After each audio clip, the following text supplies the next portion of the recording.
tous et à tous et bienvenue à ce troisième jour du cycle de conférences du parcours de la céramique 2023. Cette conférence s'intitule « Les motifs à l'imitation d'étoffes réalisées à Sèvres au XVIIIe siècle » et elle vous est présentée par Catherine Trouvé, docteur en histoire de l'art à la Sorbonne et vice-présidente des Amis de Sèvres, expert au CNES, qui a réalisé également une thèse en 2007 sur les vases à la manufacture de Vincennes-Sèvres et de ses origines à l'Empire. Merci, chère demoiselle, de cette présentation. Je tiens également à remercier notre ami Christian Béalu de m'avoir invité aujourd'hui pour cette 16e édition du parcours de la céramique. Je crois qu'on ne le remercie pas assez de tout ce qu'il fait pour nous. Mes remerciements vont également à Manuel Affinaz, Errol Manners, Bernard Bragesco, Didier Cramoisan, évidemment, Michel Vandermerch, de leur aide précieuse. Alors, donc je vais vous parler aujourd'hui des Sèvres au XVIIIe siècle et plus particulièrement des décors à l'imitation de textiles. Alors je vais vous dire d'abord, depuis 1760, la manufacture de Sèvres n'a pas cessé de tricher pour séduire.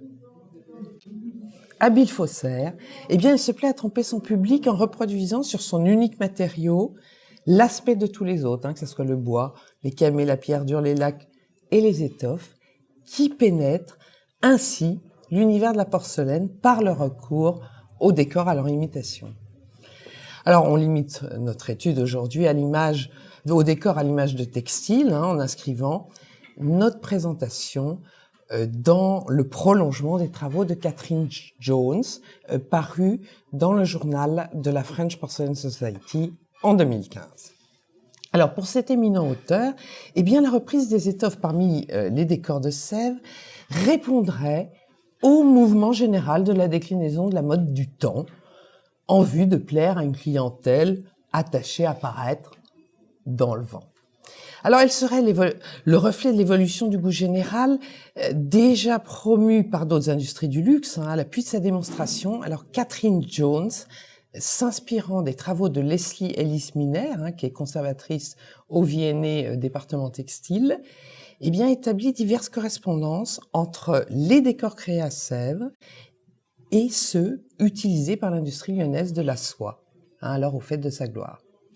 Alors, à l'encontre de l'opinion dominante, Leslie Miller conteste la thèse généralement admise selon laquelle chaque ville, que ce soit Lyon ou Paris, développerait de manière tout à fait autonome ses modèles de décor. Toutes deux, Lyon ou Paris, visent un marché commun, celui du luxe, qui les oblige évidemment à éclairer leurs nouveautés sous la lumière du prisme commun de la mode. Donc Paris ne serait pas nécessairement l'arbitre du bon goût, chaque ville étant à l'origine d'innovations reprises par sa rivale. Donc les industries textiles et céramiques s'influencent réciproquement, notamment sous l'impulsion des marchands fabricants lyonnais, des dessinateurs et des marchands merciers parisiens. On va dire là, se tissent avec chaîne et trame. Alors, quelle meilleure garantie de débouché pour les céramistes que de reprendre les dernières créations originales textiles qui ont déjà rencontré leur succès? Et inversement, quelle plus grande sécurité pour les Lyonnais que décliner les décors en usage à la cour? L'économie bien raisonnée jouerait un rôle déterminant ainsi dans les arts appliqués en quête de leur clientèle élitiste. Donc pour illustrer son propos, Catherine rappelle en 1764 la venue à Sèvres de Jacques-Charles Dutilleux, qui était historien de l'industrie de la soie lyonnaise. Et celui-ci émet alors l'avis que le succès commercial de Sèvres découle des méthodes de formation des peintres promus au sein de l'école de dessin par Jean-Jacques Bachelier, qui est directeur artistique de 51 à 85. Et réciproquement, Catherine Jones décrit Bachelier comme un ardent promoteur de l'industrie de la soie lyonnaise. Celui-ci aurait en effet fait part à ses élèves en 74 de son admiration pour les décors des soieries lyonnaises. Pour art mineur qu'elle puisse être, l'industrie de la soie lyonnaise devait, selon lui, être néanmoins considérée comme d'utilité publique. Donc, en dépit des efforts de Catherine Jones, peu de preuves tangibles de nature à expliquer clairement l'adoption de ces décors à l'imitation textile ont été identifiées. Alors, si les sources pour les scènes peintes, que ce soit les décors figurés, les décors d'animaux, les décors d'oiseaux, ont bien été identifiés, eh bien, ce n'est pas le cas pour les motifs reproduisant les étoffes. En particulier, aucune mention dans l'inventaire général de 74 ne retrace la présence de gravures, de dessins qui auraient pu servir de source d'inspiration aux artistes. Alors j'ai peut-être pensé que finalement c'était peut-être tout simplement des tissus qui circulaient dans la manufacture et qui ont aujourd'hui disparu. Alors il faut se contenter de mentions laconiques des registres de la manufacture où figurent les expressions génériques, alors étoffe, étoffe riche, étoffe très riche. Alors Madame Victoire aurait ainsi acquis un gobelet pour 30 livres le 27 septembre 77 et Madame Sophie le même jour pour 24 livres. C'est pour vous donner une idée des prix.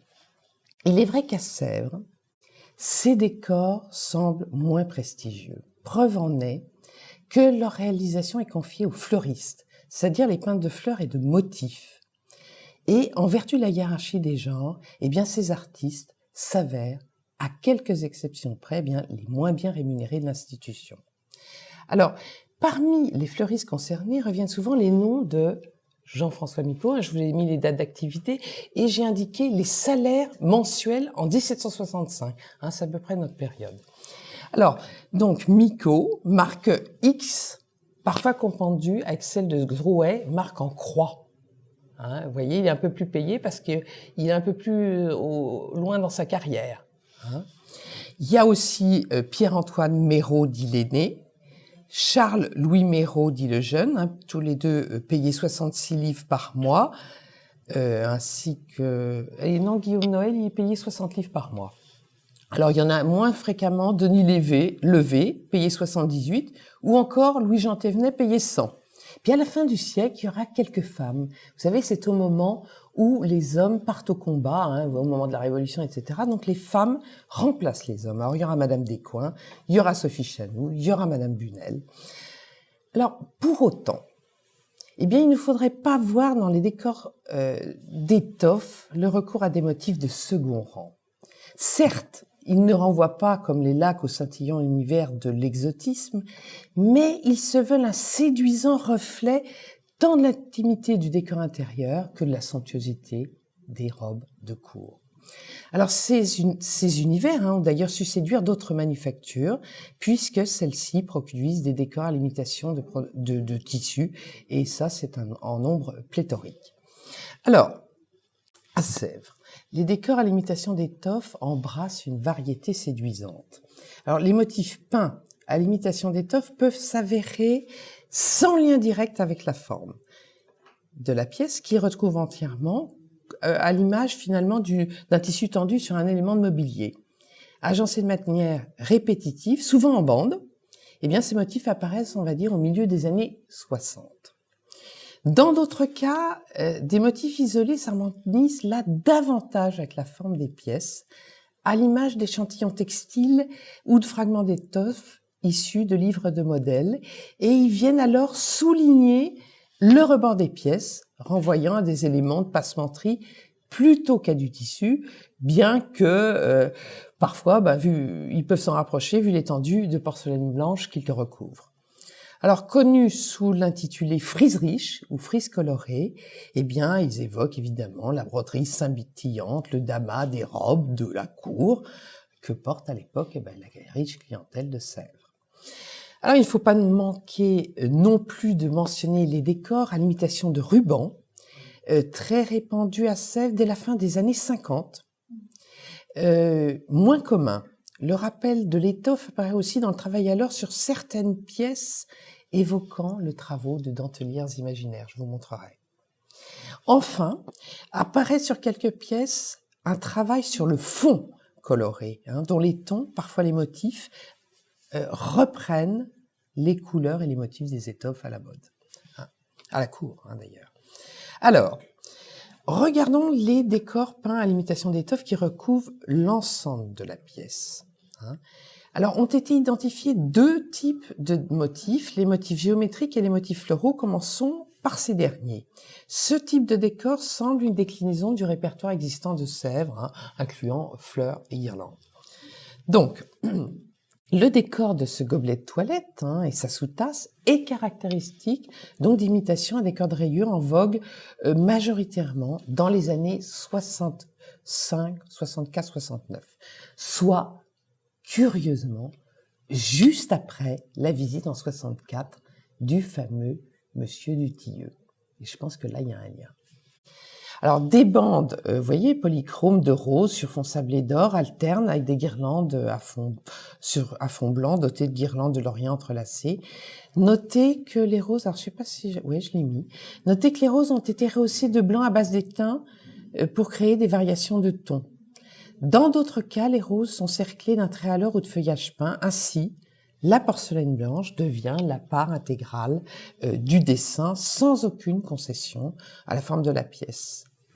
Et l'un des auteurs les plus fréquents de ce type de décor, c'est Miko Père. Je vous ai dit, actif de 57 à 1801. Donc, toujours à l'imitation de tissu rayé, on connaît également plusieurs écuelles et plateaux à décor polychrome et or. Sur porcelaine, vous voyez des bandes parallèles chargées de fleurs sur fond sablé d'or, qui alternent avec des guirlandes de laurier sur fond pointillé dans les tons rouge, bleu, vert et or. La plupart sont datés de 64-65 et sont signés Miko Père. On sait... Ouais, non mais ça... Et je vous ai mis à côté le décor d'une robe, donc exactement de ces mêmes années, conservée au Metropolitan Museum, dont les décors de tissu sont assez proches.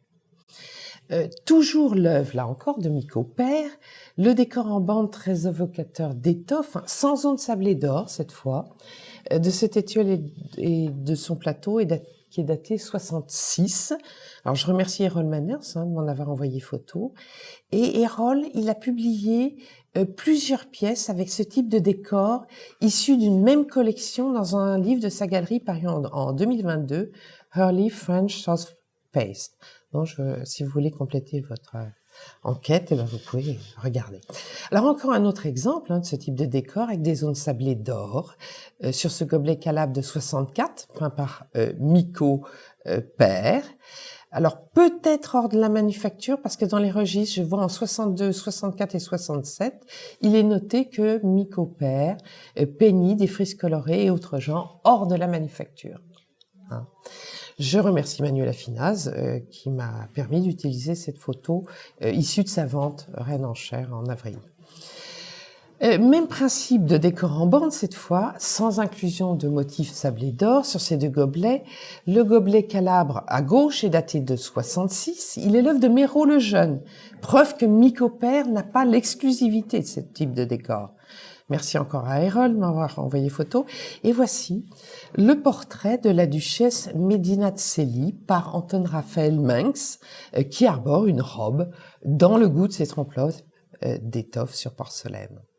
Alors là, sur ce gobelet à lait et sa soucoupe, de la collection Marton, même principe de décor en bande, incluant filets d'or.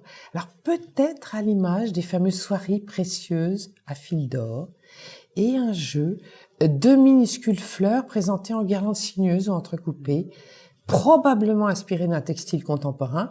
Alors, soit celui de la robe, voyez, de Louise de Parme, de ce portrait de Laurent Pêcheux, conservé au Métropolitain, il est daté de 65, ou encore, soit dans le goût de cet échantillon de taffetas de soie broché, la seconde moitié du 18e. Et là, je remercie Esclarmonde Monteil, qui travaillait alors au Musée des Tissus de Lyon et qui m'a aidé. Alors, les motifs de bande, un motif floral, ont été d'une diversité incroyable, donc je vous en montre plusieurs. On les retrouve sur de nombreux gobelets litrons, avec une organisation verticale des motifs sur la tasse, et cette fois, vous voyez, radiante sur la soucoupe. Ici, une alternance de guirlandes de rose sur fond bleu et de fleurs bleues sur fond blanc, peint par Miko Père. Là encore, ça correspond aux mentions d'archives dans les travaux extraordinaires de 67-69. On voit bien Miko Père qui réalise de nombreux décors intitulés étoffes riches ou étoffes très riches. Alors, là, c'est un gobelet à lait par Miko Père en 67, toujours ce décor en bande avec organisation radiante sur la soucoupe. Entre les bandes des roses détachées sur fond sablé d'or, on retrouve, vous voyez, des motifs des bandes, des motifs en bande un petit peu géométriques qui m'invitent à une petite diversion. Ces motifs ne sont pas sans rappeler cet échantillon de tissu au centre. Alors, il est issu, cet échantillon, d'un livre d'échantillons d'un marchand français, saisi en 1764 par les douanes anglaises, et il est conservé aujourd'hui au Victorian and Albert Museum. Il a fait l'objet d'une édition par Leslie Miller. Alors cet ouvrage, il contient des centaines d'échantillons de soie qui donnent une idée de ce qui était alors à la mode.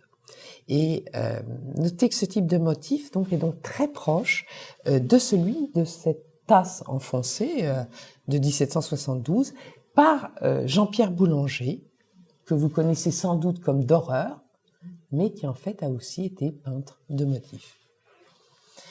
Ou encore ici, donc, avec des motifs de galons à chevrons en or et pourpre sur fond de hachures bleues, en alternance avec bande à motif floral, œuvre de Niquet en 75, et un tissu à côté d'inspiration proche de la collection du musée des tissus de Lyon, presque contemporain en termes de datation. Autre exemple, avec peint par Antoine Capel, vers 70, avec cette fois des rameaux fleuris en bande. Ce goût pour cette organisation radiante des motifs sur la soucoupe se prolonge dans les années 80 avec ce gobelet, alors c'est de la collection royale britannique, daté de 88, signé de Charles-Nicolas Buteux. Lui aussi, il est connu comme Doreur, mais il a aussi été peintre de motifs. Et alors là, c'est intéressant parce que, vous voyez, on retrouve cette même organisation radiante, on est dans les années 88, et on retrouve ces motifs de tissu issus de ce fameux livre d'échantillons saisi en douane en 64. Donc on sait que... voilà. Alors, sur pâte dure, cette fois, ce décor de 80 rémunissant des luxueux brocarts orientaux combine des fleurs de type chinoise sur fond sablé d'or, dans des panneaux rectangulaires sur la tasse et radiants sur la soucoupe, entrecoupés de bandes de motifs en zigzag à point. Au centre de la soucoupe, l'adornement incorpore des feuilles de lys et de feuillage subtilement rendus en deux tons d'or.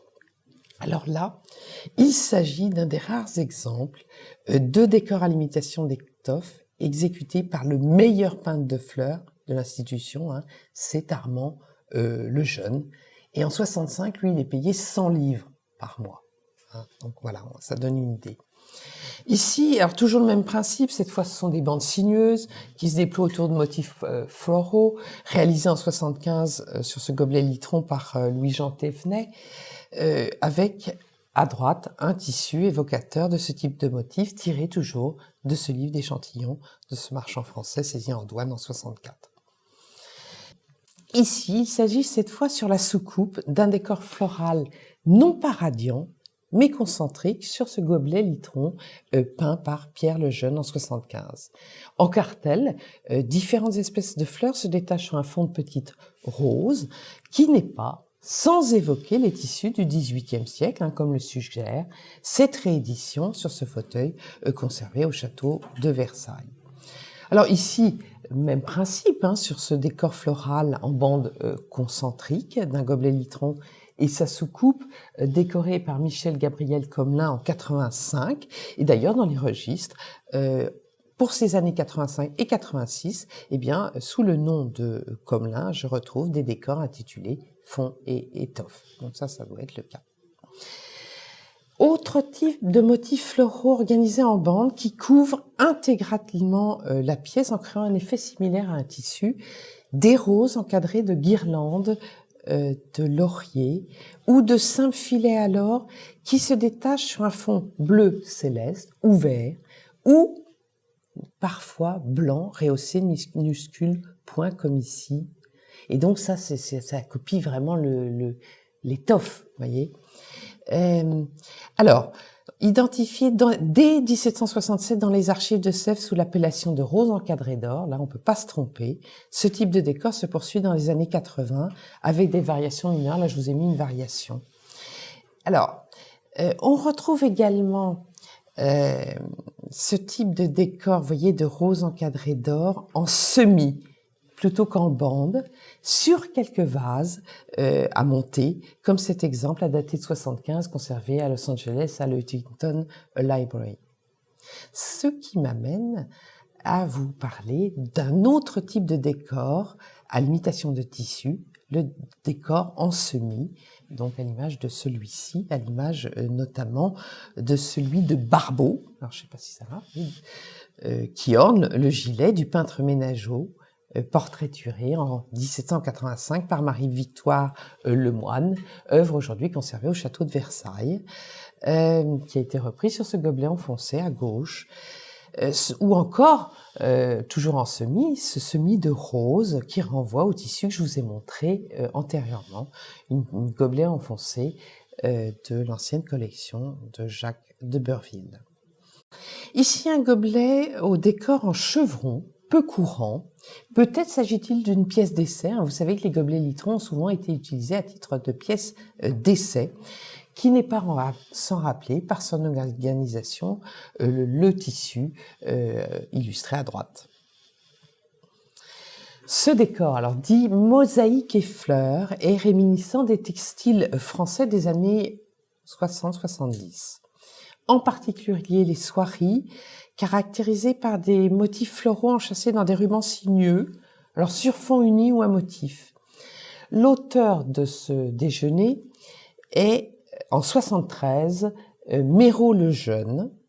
On peut y voir un lien avec ce satin à décor de rubans ondulants fleuris, imitant la résille, voyez, qui n'est pas sans rappeler la zone mosaïque du décor sévrien.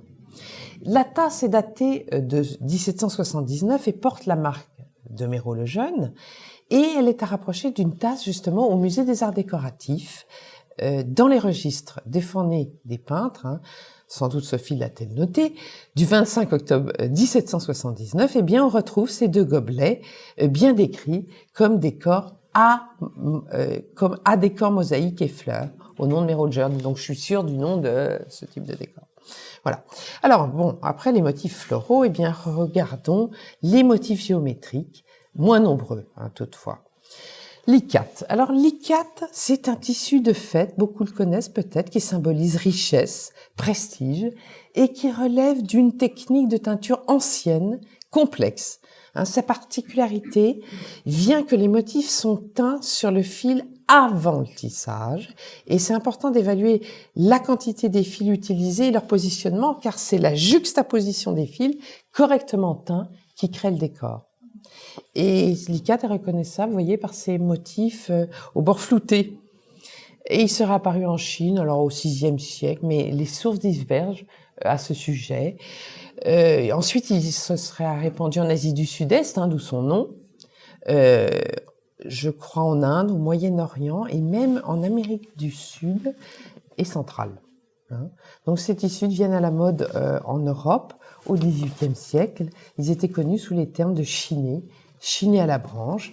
Et dans les années 60, les tisserands français, notamment lyonnais, produisent des soieries et certaines portent le nom de taffetas Pompadour. Et là, je vous ai fait figurer une robe précisément de ces années en fameux taffetas Pompadour, et conservée au Metropolitan Museum. Et donc Sèvres est parfaitement au goût du jour, puisque le décor de ce gobelet enfoncé, il est daté de 65 et il est réalisé par Micot Père.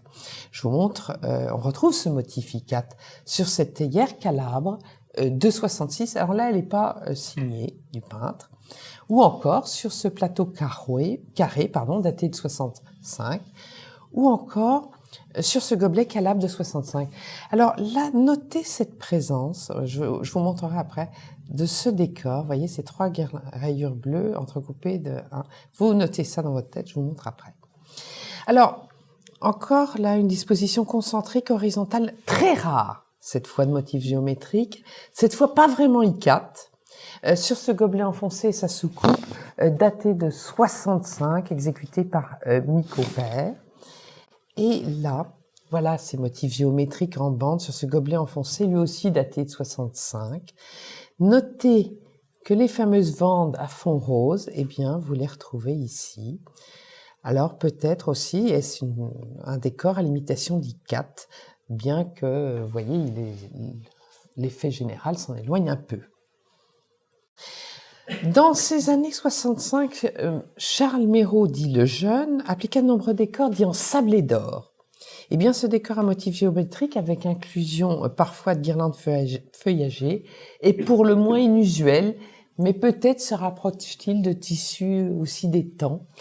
En tous les cas, je ne connais qu'un seul gobelet litron avec le même type de décor qui se trouvait dans l'ancienne collection Chappet. Voici 3 tasses litrons datées de 82, à décor polychrome de 3 bandes, ornées de rayures violettes sur fond blanc, faites de minuscules lignes parallèles. Alors peut-être une variation de motif ICAT. Le tout se détache évidemment sur un fond vert. Au bord, une frise, voyez, de fleurs au demi de point, bordée d'un filet d'or. Ça, c'est l'œuvre de Denis Levé. Bon, voilà. Alors, maintenant, on a vu les décors à l'imitation d'étoffes qui masquent toute la surface de la pièce. Eh bien, regardons le décor de frises colorées ou de frises riches à l'imitation de galons ou de broderies qui, en cette fois, plus particulièrement le bord des pièces, de ces décors, ne sont pas sans rappeler les broderies qui ornaient les gilets d'hommes de l'époque, comme sur ces 2 exemplaires. Ce type de décor se retrouve à Sèvres au début des années 60, pendant une dizaine d'années. On le retrouve dans les registres de la manufacture, bon, quelques mentions jusqu'en 90 à peu près. Alors, voici un des premiers exemples de ces fameux décors mentionnés dans les archives comme frises colorées, frises riches, de loin le motif d'imitation textile le plus fréquent à Sèvres. Esthétiquement, il présente des similitudes visuelles avec ce satin de soie du musée des tissus de Lyon. Ce broc et son bassin ne portent pas de lettre date, mais un poinçon de décharge pour 56-62. Et comme la mention de frise colorée apparaît pour la première fois dans les ventes de Versailles de 61, eh bien, on peut raisonnablement penser que cette pièce a été exécutée en 61 ou 62. Or, ce type de frise riche, eh bien, il est réalisé dans les tons de bleu nouveau, de rouge, de pourpre. Il inclut des zones pointillées, en treillis, agencées dans des cartouches rocaille à l'or. Alors, je voulais vous montrer... attendez voir. On le retrouve, bon, évidemment, sur des brocs et bassins, comme ici, mais sur des gobelets, des soucoupes, des déjeuners, des écuelles, plus rarement sur des vases, et aussi, exceptionnellement, sur des assiettes à dessert, et par exemple sur le service du comte de Choiseul de 66. Et le peintre Méraud Lenné, cette fois en est le spécialiste, mais sans toutefois en être l'auteur exclusif, comme le prouvent ces 3 écuelles, la première exécutée par Micot Père, l'autre par Guillaume Noël et la troisième par Méraud le Jeune. Pour vous donner une idée du prix de ce type de pièce, ça vaut 216 livres. J'ai une vente à la Comtesse de Brienne en 67 pour 216 livres. Vous voyez, les tasses 27 livres, la 216 livres, c'est quand même pas mal. Alors, la seconde, la dernière, là, Charles, qui a été exécuté par Méraud le Jeune. Méraud le Jeune. Alors c'est amusant parce que j'ai répertorié dans les archives en 62, 64, et entre 64 et 66, j'ai répertorié de nombreuses pièces travaillées en frise colorée pour cet artiste. Et on le retrouve également dans le registre des travaux extraordinaires de 67 à 74. Donc il fait toujours ces frises colorées. Notez également que le peintre Xrouet exécuta également de ce type de décor. Alors ce type de motif, je vous ai dit tout à l'heure, on n'a retrouvé aucune gravure, on n'a retrouvé aucun dessin. Et bien peut-être s'inspirait-il finalement de dessins, de tissus comme cette frise, cette broderie qu'ils avaient et puis qui ont disparu. Alors, ce motif de frise colorée, on a là encore avec de multiples variantes de nombreux déjeuners. À gauche, un déjeuner octogone peint par Micot Père en 64. Et à droite, un déjeuner ruban exécuté alors dans les mêmes années, qui ne porte que la signature d'Étienne-Henri Leguet, que là aussi vous connaissez comme d'horreur, mais qui fut également peintre de motifs colorés. Alors, j'ai vu dans les archives en 62 et entre 64 et 67, donc ça permet de dater un petit peu cette pièce dont on ne connaît pas tout à fait la date. Alors là, ce plateau tiroir à jour de 63 permet d'apprécier la sophistication de ce décor qui envahit là pour la quasi-totalité de la porcelaine. Je remercie Michel van der Merch de m'avoir envoyé cette photo. Ce décor de friserie a été exécuté sur quelques cuvettes à fleurs, comme cette cuvette Courteil du musée du Louvre, ou plus exceptionnellement sur d'autres formes de vases, à l'exemple de ce vase Pot-pourri Pompadour d'une paire, à dater de 62, issu de la collection Altani, dispersée lors de la vente de l'hôtel Lambert chez Sotheby's en 2022. Alors ici, là, c'est un décor constitué d'une frise florale filetée d'or, de larges campanules stylisées qui, tête bêche, se succèdent de 3 couleurs différentes, dont l'une à l'or. Et les campanules de couleurs semblables sont reliées entre elles par une guirlande, vous voyez, de sinueuses de fleurs polychromes en alternance avec une guirlande de feuilles de myrte. Eh bien, ce décor a été mis spécialement au point pour le service, livré en 66 au marquis Émeric Joseph de Durfort. Je connais même un des descendants, peut-être l'un d'entre vous, non? Alors, il a été ambassadeur de France en Autriche de 66 à 70, j'ai recherché, après avoir occupé un poste similaire à Venise et dans le royaume des Deux Siciles. Il fut élevé au rang de duc de Sivrac en 74 et occupa la fonction de chevalier d'honneur de Madame Victoire. Donc, à gauche, 2 compotiers coquilles issus de ce service, peint en 66 par Charles Méraud le Jeune, qui s'est spécialisé dans ce décor insolite. Et à droite, cette assiette, alors elle est datée de 67 ou 69, mais je ne pense pas qu'elle faisait partie de ce service en raison de couleurs différentes de campanules. La liste des travaux à la pièce de 67 répertorie au nom de Méraud le Jeune un certain nombre de pièces décrites comme service Durfort sablé d'or. Alors, il y a une écuelle et son plateau, des gobelets, certains enfoncés, des déjeuners, un pot à eau, sajat, mais curieusement, aucune pièce de service. Et de ce groupe, donc, fait certainement partie cette petite tasse, litron, datée de 67, de l'ancienne collection de Jacques de Beurville, qui porte la marque de Méraud le Jeune. Ainsi, je pense que la désignation dans les archives de service Durfort sablé d'or renvoie à ce fameux décor, à motif de campanule, complété d'un fond à point d'or, ce qu'on appelle sablé d'or, qu'on retrouve sur ce gobelet enfoncé conservé au musée de l'Ermitage. Alors, notez que ce motif a été exécuté également par d'autres peintres que Méraud le Jeune, comme en témoigne cette boîte à savon du musée du Louvre, peinte par Guillaume Noël en 70. Ou encore, ce déjeuner à plateau losange, peint par Jacques-François Micot en 68. Il y a aussi des pièces avec ce décor exécutées par Denis Levé. Autre exemple de décor de la fin des années 60 qui évoque les broderies de Galon. Ces gobelets et leurs soucoupes de la Wallace Collection sont ornés d'une frise élaborée de guirlandes de roses entrelacées, de guirlandes de feuilles, de baies, et d'un fond sablé d'or et d'un motif à rayures encadrant la dorure. L'auteur en est alors soit Xrouet, soit Micot, vous savez, la marque en X ou en croix, et Rosalie de Saville n'a pas pu les départager. Bon. Les registres de travaux extraordinaires de 68 montrent que le très inventif Méraud le Jeune peignit un grand nombre de pièces en rose, alors je cite, en rose entouré de rubans, le fond des photophes riches. Donc voici un exemple sur ce gobelet bouillard et sa soucoupe datée précisément de 68. Il est aujourd'hui conservé au Victoria and Albert Museum. Autre type de décor en frise sur cette écuelle et son plateau, daté de 70, qui évoque un galon, alors avec alternance de guirlandes de roses, vous voyez, de laurier, ces dernières incluant une fleur à pétales bleus et marron, cernée à centre d'or. les motifs se dégageant sur fond pointillé bleu céleste.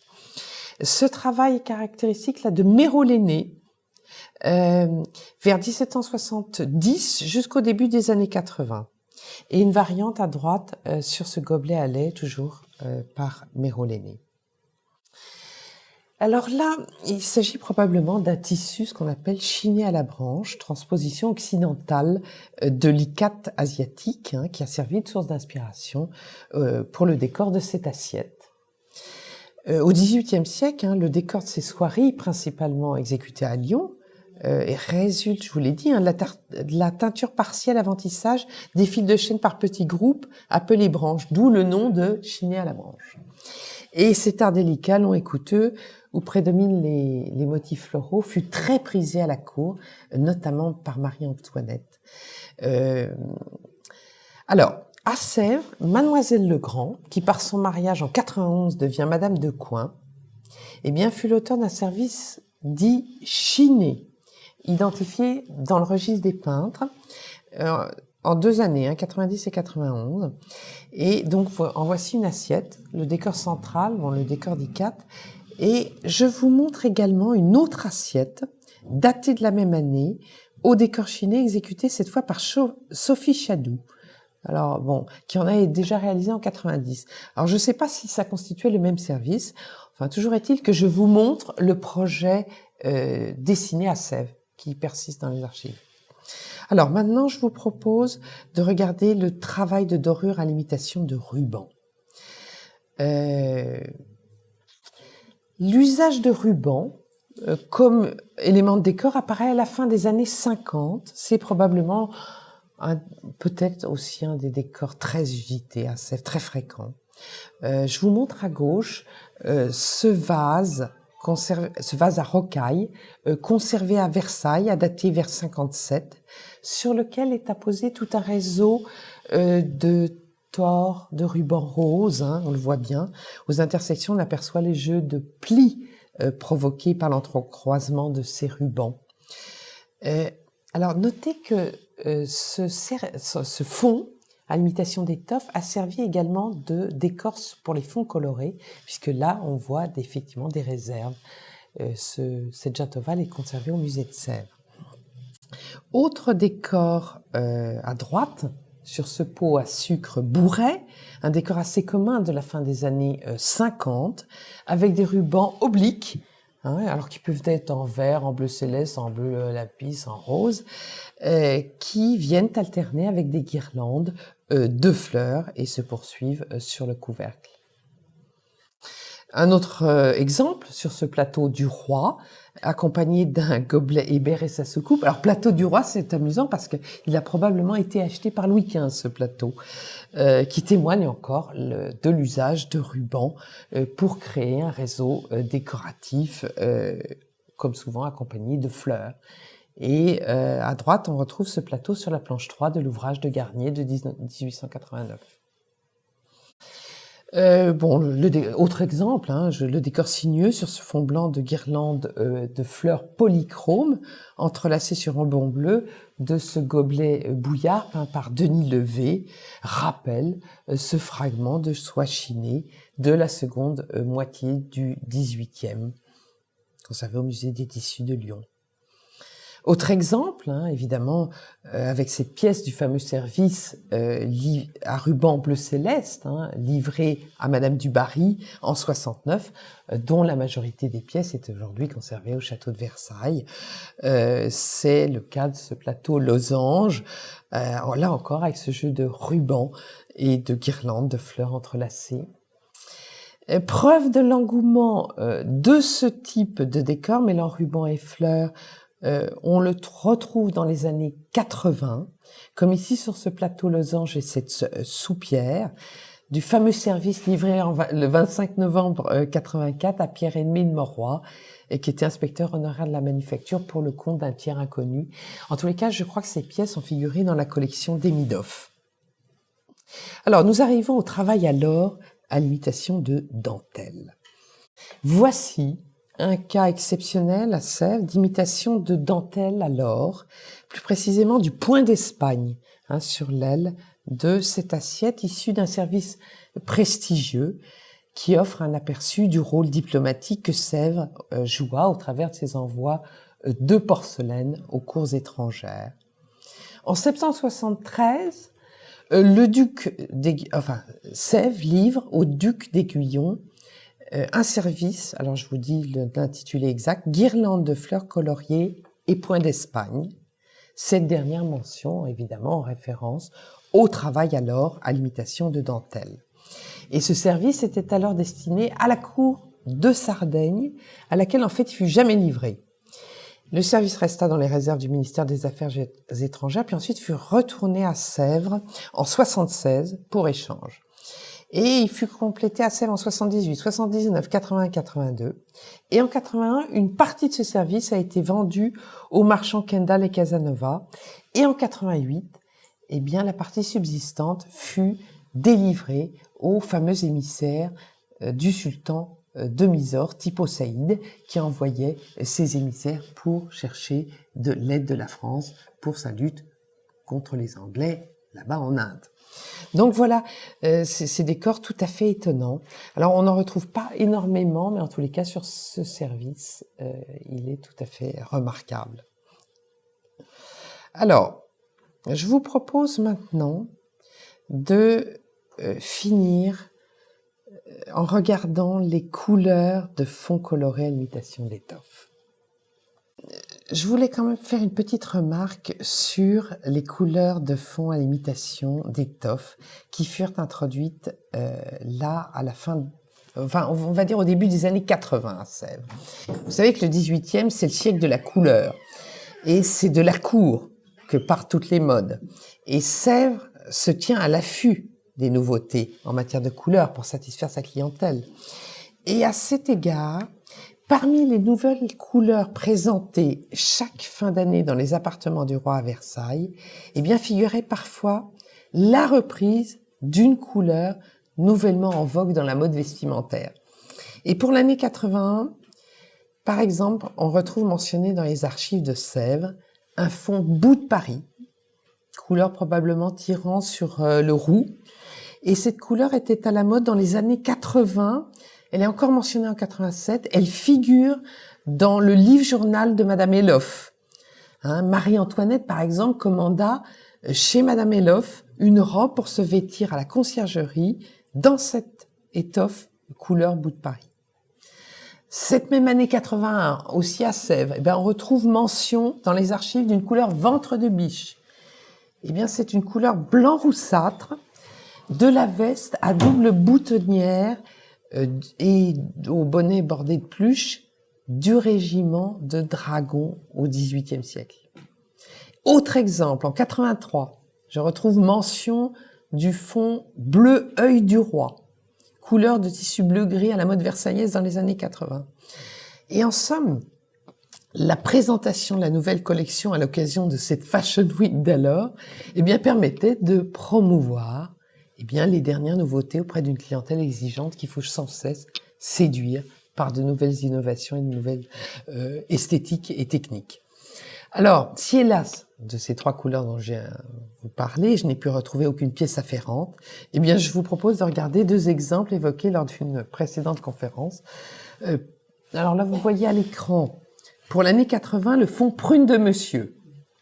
L'examen de ces tasses litrons de troisième grandeur de l'ancienne collection Autosisnis, qui porte la marque d'Antoine Capel, la lettre date CC pour 1780, a permis d'identifier ce très rare fond prune de monsieur, de couleur violette, en la confrontant, avec cette mention d'archives, du 16 janvier 80, du registre des peintres, au nom de Capel, et ce fond ne semble avoir été utilisé qu'en 1780, exclusivement sur pâte tendre, donc de façon tout à fait exceptionnelle.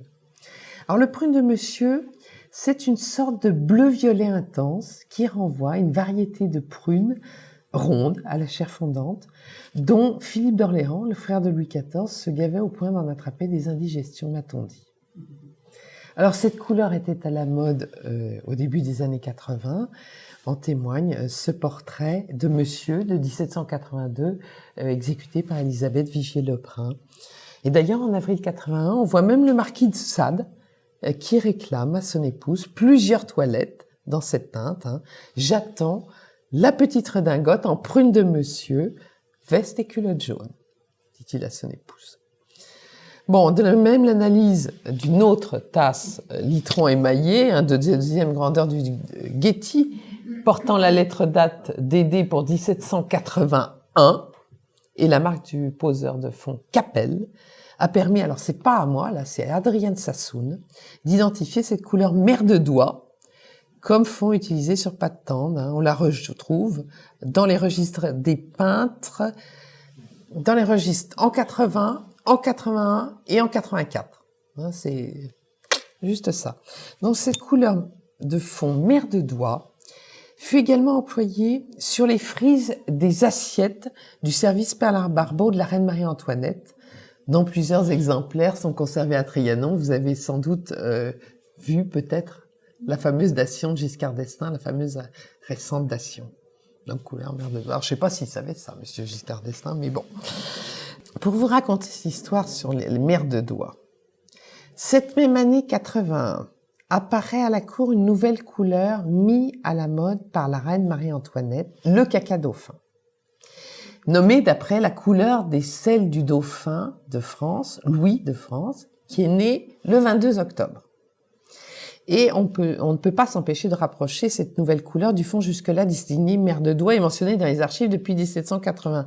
On retrouve en effet une unique mention de fond caca dauphin en date du 6 octobre 81, donc antérieure à la date de naissance du dauphin. Donc l'explication, j'ai cherché, l'explication pourrait être la suivante. La consignation des informations sur le registre des peintres pouvait intervenir chaque fin de mois dès lors que les peintres sont payés mensuellement. Donc la mention caca dauphin a ainsi pu être portée fin octobre, postérieurement à la naissance du dauphin, mais pour une pièce peinte le 6 octobre, donc antérieurement à l'heureux événement. Donc la couleur mer de doigt aurait été opportunément renommée caca dauphin, on est d'accord, pour reprendre la désignation nouvellement en vogue à la cour. De surcroît, l'absence de toute autre occurrence de mention caca dauphin dans les archives pourrait confirmer, je reste quand même au conditionnel, que les couleurs caca dauphin et mer de doigt n'en forment en fait qu'une. D'accord ? Ici, deux exemples de motifs de fond qu'on peut peut-être confronter à des motifs de textile. À gauche, un déjeuner octogone. Alors, le peintre méroléné dont la pièce porte la marque n'est pas peintre de paysage. Bon, il est probablement l'auteur de ces motifs de fond, qui rappellent un peu aussi ces tissus, ces motifs du XVIIIe siècle. À droite, un plateau losange en fond, avec un motif de treillis, avec un ruban rouge et bleu entrelacé, enfermant un petit motif, un médaillon de fleurs en pointillés, répété dans des guirlandes en feuilles en dorure. Bon, ce décor fut probablement réalisé aussi par Jean-Pierre Boulanger, d'horreur, mais aussi peintre de motifs, qui signale la pièce, évidemment, sans être l'auteur du paysage. Et je vous montre un motif assez proche sur cette robe. Donc, ces motifs de fond, peu courants, se rencontrent au milieu des années 60, où les textiles, les dessins textiles, influencent les décors sur porcelaine. Je vous montre un autre exemple, les motifs de pois, notamment alors, qui sont utilisés largement, disons, à la fin des années 60. Peut-être apprennent-ils l'idée des motifs d'éthos ainsi que semblent le montrer ces échantillons tirés, là encore, de ce fameux livre d'échantillons saisi en douane anglaise en 1764. Et ce motif de pois, perdure jusqu'à la fin des années 80, ainsi qu'en atteste le gobelet litron daté de 86, à droite. Alors, pour finir, on y vient, je voulais vous montrer la parenté qu'il existe entre ce modèle 18e de tapisserie pour une chaise et le décor de ce gobelet litron daté de 88, exécuté par Charles-Nicolas Buteux. Pour conclure, Sèvres, en fait, on peut le dire, il est parfaitement au goût du jour et propose donc à partir des années 60 des décors à l'imitation d'étoffes, en lien étroit avec l'univers de la mode vestimentaire et évidemment du décor intérieur en vogue à la cour.